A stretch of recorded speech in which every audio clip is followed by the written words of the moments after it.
ràpid accés a les teràpies de reperfusió en pacients amb ictus isquèmic agut és bàsic per oferir les màximes possibilitats de supervivència i d'aconseguir la independència funcional en aquests pacients. En aquest sentit, l'Hospital Universitari Dr. Josep Trueta va aconseguir, després de l'esforç de professionals de diferents especialitats del nostre centre, establir la trombectomia mecànica per primera vegada a Girona, ara fa ja 2 anys. Aquesta teràpia permet, amb un sistema de catèters, desobstruir l'artèria que està oclosa degut a la presència d'un tronc.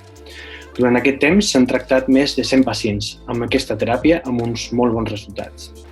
Aprovar aquesta innovadora teràpia a la població ha estat clau en la millora de la salut dels nostres pacients amb ictus. Una cursa contra rellotge és vital per iniciar el tractament de l'ictus.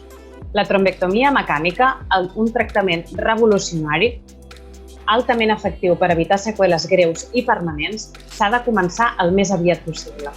Això implica que els hospitals on es realitzi aquest tractament han d'estar a prop del pacient que pateix l'ictus, repartits de forma equitativa per tot el territori català.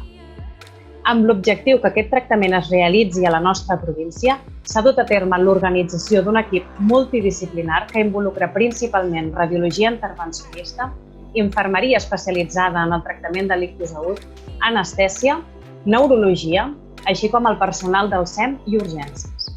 Gràcies al treball en equip entre els hospitals de Terres de l'Ebre i Camp de Tarragona amb l'Hospital Universitari de Bellvitge, la trombectomia mecànica és ja una realitat al nostre hospital, Joan 23 de Tarragona.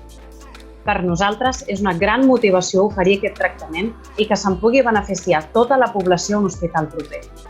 Estem segures que implicarà un salt qualitatiu molt important a la nostra salut global.